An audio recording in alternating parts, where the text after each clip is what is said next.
दोस्तों, जहां एक तरफ 5 राज्यों में होने वाले विधानसभा चुनाव की सभी राजनीतिक पार्टियां तैयारियां कर रही हैं, वहीं दूसरी तरफ हरियाणा के अंदर बीजेपी जेजेपी सरकार की मुश्किलें बढ़ गई हैं। हरियाणा में जो जेजेपी बीजेपी गठबंधन की सरकार चल रही है, इसके खिलाफ जो अविश्वास प्रस्ताव लाया गया था, इस पर कांग्रेस पार्टी को एक बड़ी सफलता मिली है, जिसके बारे में हम आपको विस्तार से जानकारी देने जा रहे हैं। दूसरी एक और बड़ी खबर आ रही है नेपाल की तरफ से। नेपाल आप सभी जानते होंगे हमारा पड़ोसी मुल्क है, लेकिन कुछ दिनों से लगातार चीन के बाद नेपाल किस तरह से हरकत कर रहा है, यह आप सभी लोगों ने देखा होगा। लेकिन जो लोग पहले यह कह रहे थे कि हमारी सत्ता में विदेश नीति काफी मजबूत हुई है, और उस विदेश नीति के मजबूत होने के दावे नेपाल ने चकनाचूर करते हुए बड़ा झटका दिया है। हम आपको इसके बारे में भी विस्तार से जानकारी देंगे। साथ ही साथ देश के प्रधानमंत्री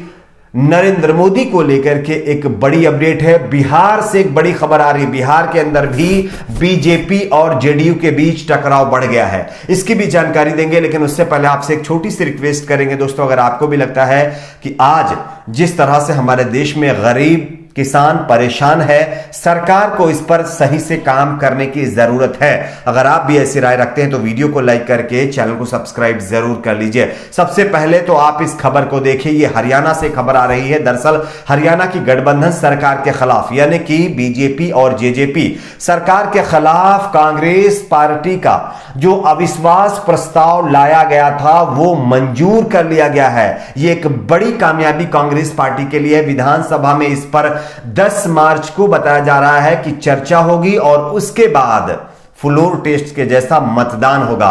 तब पता चलेगा कि खट्टर सरकार सुरक्षित है या नहीं है। लेकिन यह बड़ा मामला है, मनोहर लाल खट्टर सरकार की मुश्किलें एक बार फिर से बढ़ गई हैं। 3 नए कृषि कानूनों के कारण बने माहौल के मद्देनजर सरकार के खिलाफ कांग्रेस पार्टी यह प्रस्ताव लेकर के आई है। सीएम मनोहर लाल ने शुक्रवार को विधानसभा के बाहर इस मामले पर हालांकि कांग्रेस पार्टी और उनके द्वारा लाए गए प्रस्ताव पर चुटकी भी ली, लेकिन कांग्रेस पार्टी का यह मानना है कि उनके जो 25 विधायकों के हस्ताक्षर वाला यह अविश्वास प्रस्ताव है, इसमें जेजेपी और बीजेपी के भी जो एमएलए हैं वो साथ में आएंगे।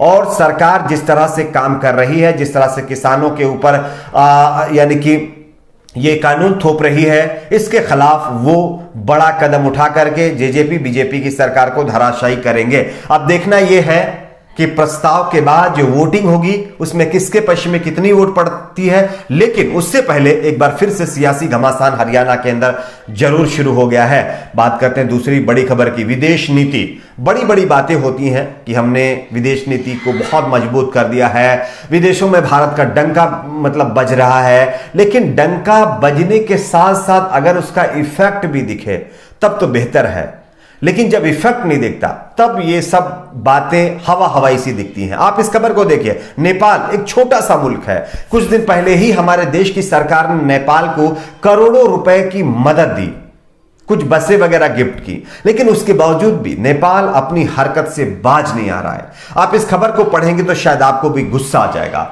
खबर उत्तर प्रदेश के पीलीभीत जिले से है। यहां नेपाल पुलिस की तरफ से जो हरकत की गई है उसकी तस्वीर आप देखिए। बताया जा रहा है कि नेपाल पुलिस की कार्रवाई की वजह से हमारे देश का एक भारतीय नागरिक हमारे बीच नहीं रहा है, जबकि 2 लोग लापता चल रहे हैं। बताया जा रहा है कि 3 भारतीय युवकों के साथ हुई बहस के बाद नेपाल पुलिस ने उनके ऊपर सीधे यानी कि फायरिंग शुरू कर दी। इस घटना के बाद जो है भारत नेपाल बॉर्डर पर एसएसबी अलर्ट कर दी गई है। वहीं बताया जा रहा है कि विवाद यहां पर और भी ज्यादा बढ़ गया है। आप सभी जानते हैं, इससे पहले लिपू लेक हो या फिर काला पानी हो जैसी जगहों पर नेपाल अपना कब्जा जमाने की बात करता है। नेपाल उन क्षेत्रों को अपना नया मैप जारी करके अपने यानी कि अंडर में लेता है।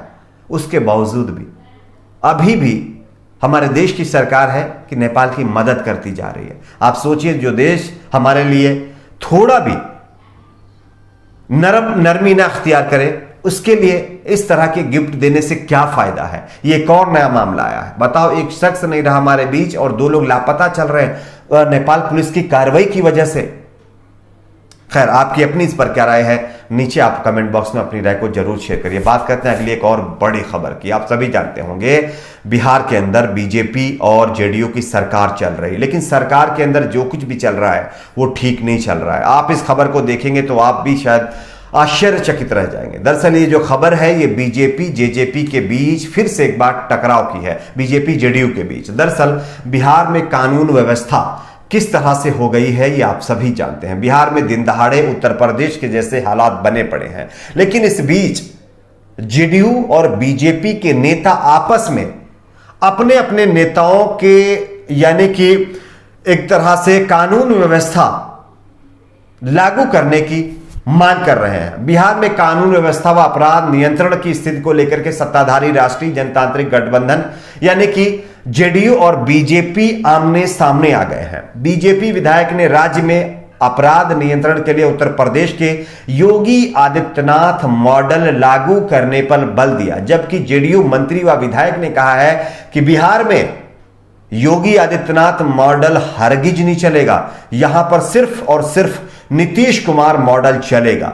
जिसके चलते बीजेपी और जेडीयू के नेताओं के बीच टकराव के साथ साथ स्थिति और भी ज्यादा गंभीर पैदा हो गई है, जिसके चलते यहां पर एक बार फिर से दोनों पार्टियों में टकराव बढ़ गया है और बताया जा रहा है कि इसके चलते दोनों पार्टियों के नेता एक बार फिर से आमने सामने आ सकते हैं।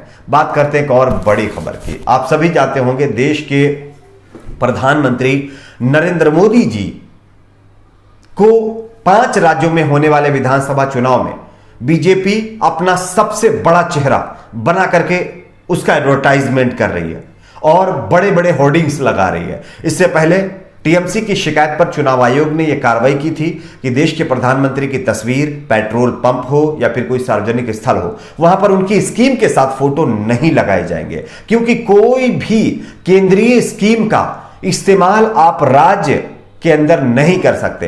लेकिन उसके बावजूद भी ये सब कुछ चल रहा है। अब यहां तक कि जो कोरोना टीकाकरण चल रहा है उस पर भी देश के प्रधानमंत्री नरेंद्र मोदी की तस्वीर लगा करके एडवर्टाइजमेंट चलाया जा रहा है। खैर, इस पर भी टीएमसी ने आरोप लगाया था और यहां से भी चुनाव आयोग ने बड़ी कार्रवाई कर दी है। चुनाव आयोग ने कहा है कि जो टीकाकरण का प्रमाण पत्र दिया जा रहा है इस पर भी प्रधानमंत्री नरेंद्र मोदी की तस्वीर लगाना वर्जित है।